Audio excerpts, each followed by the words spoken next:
Aí, vamos jogar duro. A aula é 8h35. Eu cheguei direto aqui, pra fazer a transmissão, hein? Nem troquei de roupa. Sentei aqui, já liguei o computador pra jogar pesado aí. Beleza.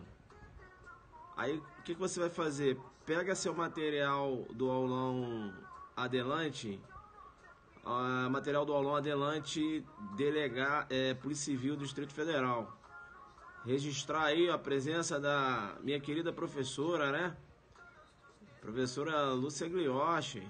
É isso aí. Filha aí do nosso querido professor Glioche. É isso aí, a professora Lúcia aí, ó. Um grande exemplo. Boa noite, professora. É isso aí, galera. Vamos lá. A professora Lúcia aí. É isso aí. Pessoal aqui do Rio, eu indico muito o curso Glioche, hein? Vocês sabem que eu estudei lá. Uma casa séria. O professor Glioche tem um coração enorme. Vai lá, conversa com ele que ele resolve o problema de vocês aí. Obrigado, professora. Um beijo aí pra senhora. Vocês pegaram lá o material, então? O material que a gente vai trabalhar é o material da Polícia Civil do Distrito Federal. Material da Polícia Civil do Distrito Federal. Aquele caderno de exercícios lá do aulão. Beleza? Vamos lá então, né? Eu vou jogar a questão aqui e a gente vai trabalhar em cima. Vamos lá.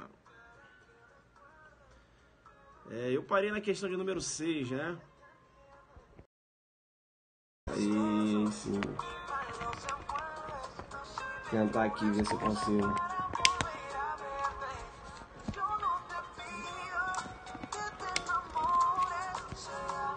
Pessoal, vou tentar aqui.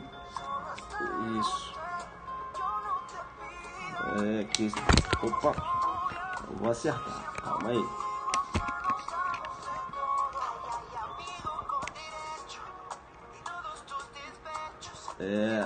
Beleza.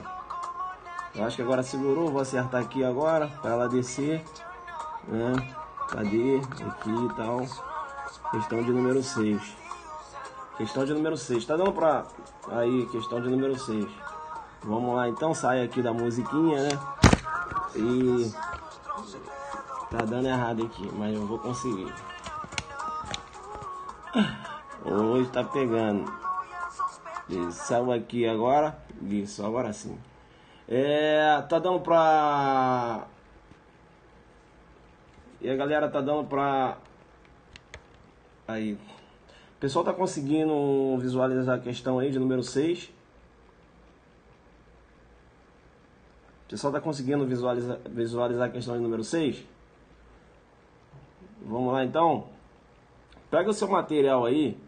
Eu não estou recebendo mensagem de vocês aqui, mas acredito que não tenha travado. Eu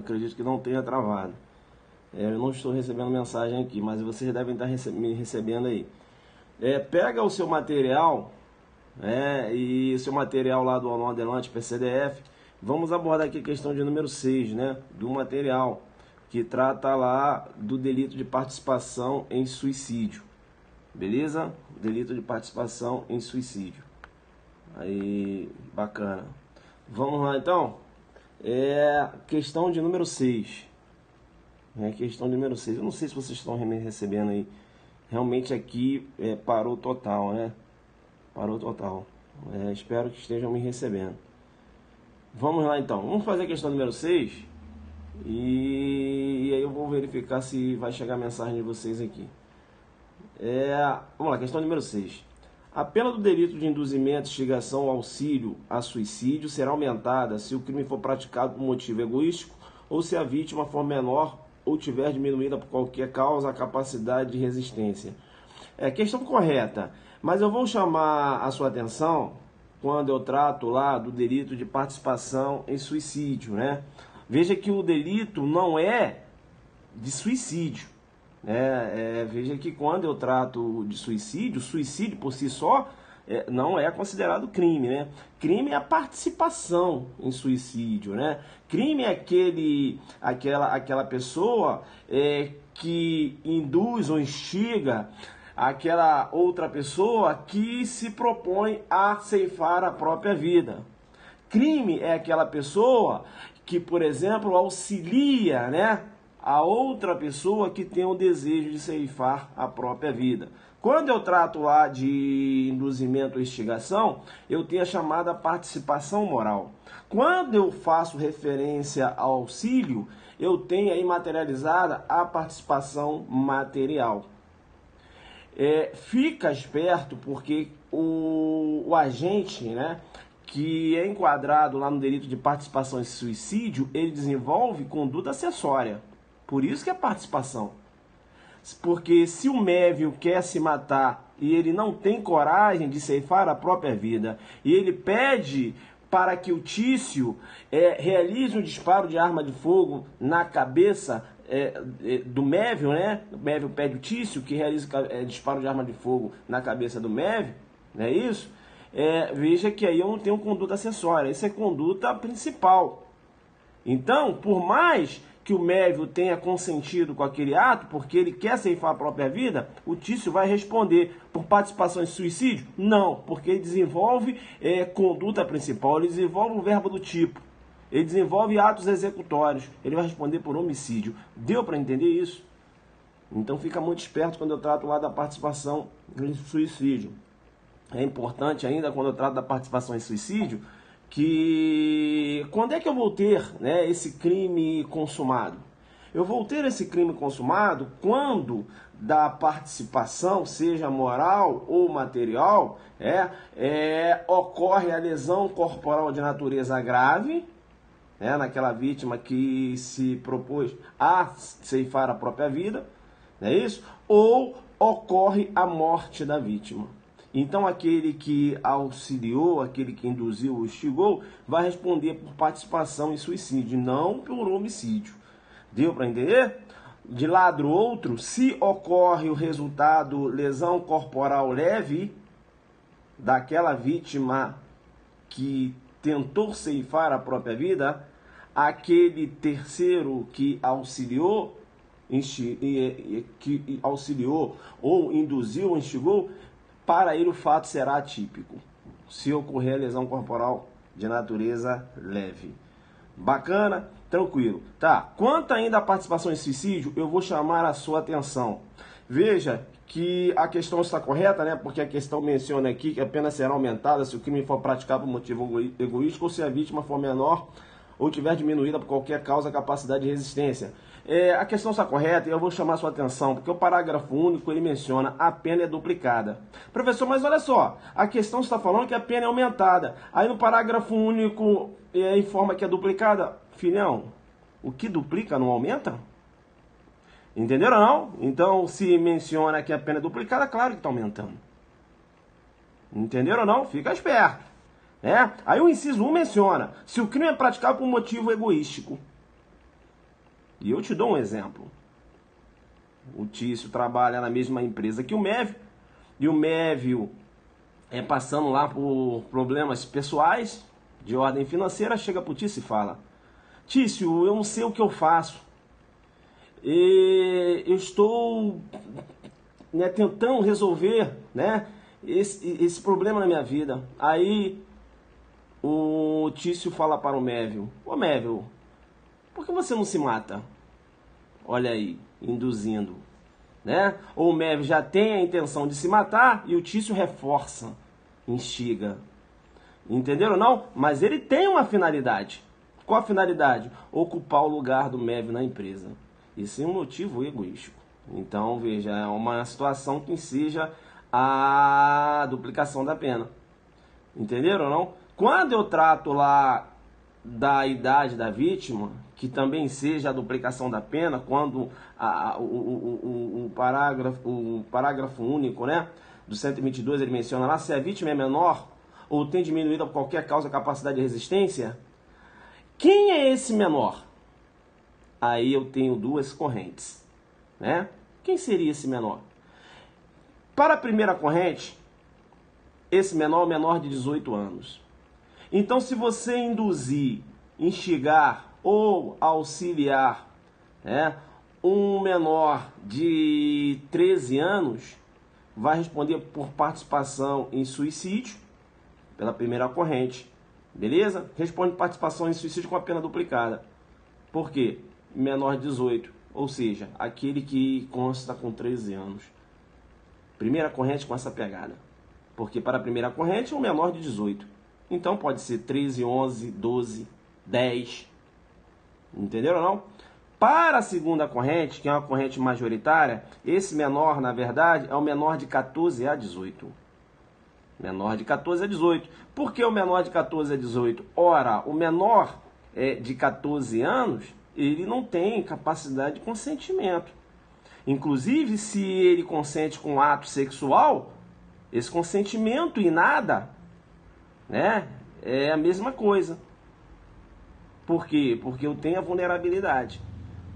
Entenderam ou não? Então, para a segunda corrente, que é a majoritária, a meu ver, esse menor é o menor de 14 a 18. Então, se você induzir, instigar ou auxiliar um menor de 13 anos, por exemplo, você vai responder por homicídio. E aí eu tenho a autoria imediata. Deu para entender isso? Então fica esperto quando eu trato lá de participação em suicídio. Espero que vocês estejam recebendo aqui. Para mim não está chegando mensagem, né? Mas eu acho que vocês estão recebendo. Deu para entender? Então fica ligado lá no delito de participação em suicídio, tá? Cai direto em prova. E o que cai muito na sua prova é essa causa de aumento. E também quando é que você vai ter materializado o delito de participação em suicídio, ou seja, em relação à consumação. Então, lesão corporal de natureza grave ou a morte da vítima. Deu para entender? Bacana? Vamos lá então, vamos para a questão de número 7. Antes mesmo de passar para a questão número 7, ainda batendo em cima da participação em suicídio, eu vou chamar a sua atenção. Eu vou chamar a sua atenção porque a doutrina aponta que essa participação, né, quando eu trato lá de induzimento, instigação, deve haver seriedade. Como assim, professor? Não entendi. Eu volto àquele exemplo em que o Mévio, né, não sei se agora troquei o nome, mas enfim, o Mévio está passando lá por problemas financeiros e ele vai conversar com o Tício, que trabalha na mesma empresa, né? Aí o Mévio vai conversar com o Tício e fala: ô Tício, eu estou passando por essas dificuldades, eu não sei o que eu faço. Aí o Tício fala de forma jocosa, ou seja, fala brincando: rapaz, por que você não se mata? Mas falou brincando. E o Mévio foi lá e se matou. Eu tenho um delito de participação em suicídio? Não. Por quê? Porque eu não tenho aí a seriedade. Entendeu ou não? Você tem que ter a seriedade nesse induzimento, nessa instigação. Beleza? A doutrina com essa pegada aí. Então fica esperto. Vamos lá para a questão de número 7. Vamos para a questão de número 7. Questão de número 7. Segundo o STJ, eu vou fazer a questão de número 7, vou fazer até a questão de número 8 e vou tentar voltar, porque eu acho que vocês não estão me recebendo. Porque aqui eu não estou recebendo a mensagem de vocês. Mas vamos avançar, né? Segundo o STJ, a qualificadora de deformidade permanente no crime de lesão corporal, artigo 129, parágrafo 9, inciso 4, não é isso? Código Penal, não é afastada por posterior cirurgia estética reparadora que elimine ou minimize a deformidade da vítima. E a lesão corporal que provoca na vítima a perda de 2 dentes tem natureza grave e não gravíssima. Questão correta, essa questão foi elaborada em cima de 2 julgados do STJ. Tá? Em cima de 2 julgados do STJ. Eu vou chamar a sua atenção porque quando eu trato lá da lesão que provoca a deformidade permanente, né? Eu tenho uma lesão corporal gravíssima, não é isso? Uma lesão corporal gravíssima. E aí a pergunta que se faz é o seguinte: ora, mas se essa vítima passar por um procedimento estético e, por exemplo, a cicatriz ela desaparecer, ainda vai ser considerada uma deformidade permanente? Ora, porque aparentemente eu não vejo mais deformidade. Uma parte da doutrina entende que se a vítima realiza um procedimento cirúrgico e que venha minimizar ou até mesmo eliminar essa cicatriz, você teria aí o afastamento da deformidade permanente. Uma corrente defendendo esse ponto. Uma outra corrente, capitaneada pelo STJ, entende que não.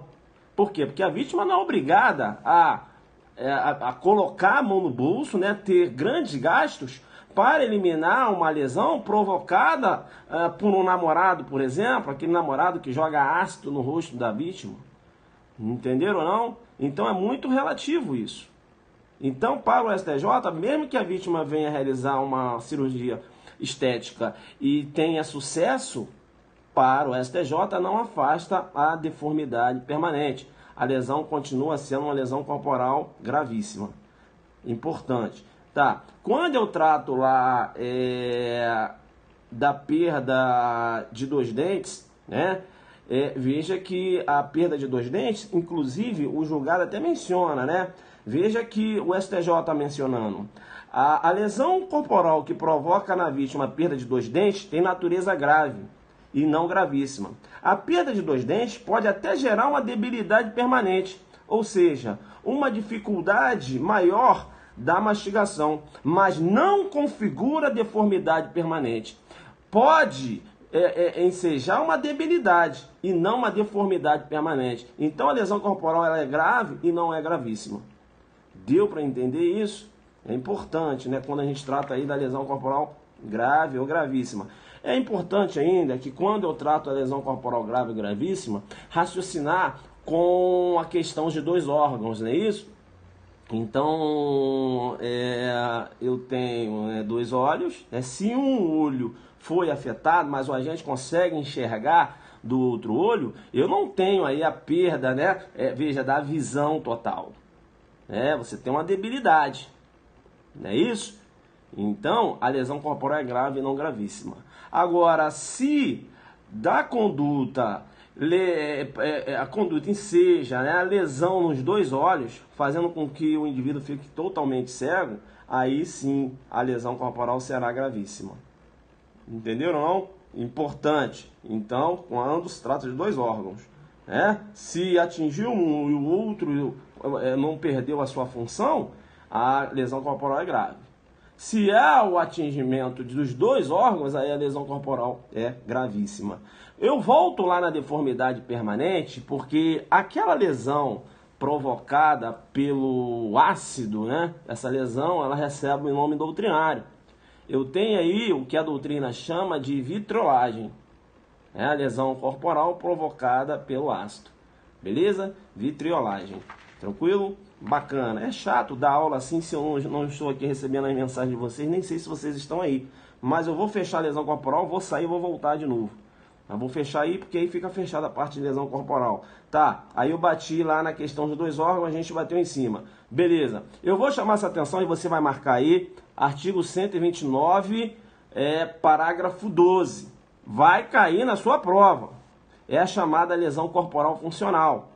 Então, lá no delito de lesão corporal, se a lesão for praticada contra a autoridade ou agente descrito lá no artigo 142, no 4.4 da Constituição Federal, integrante do sistema prisional e da Força Nacional de Segurança, no exercício da função ou em decorrência dela, ou contra o cônjuge, companheiro ou parente consanguíneo até o 3º grau, em razão dessa condição, a pena é aumentada de 1 a 2/3. Eu tenho uma causa de aumento aqui. Coloca uma seta. Ele vai falar que a pena é duplicada. A pena é aumentada de 1 a 2/3 e não há que se falar, né, em duplicação da pena. Essa é a primeira pegadinha. A segunda pegadinha, fica esperto.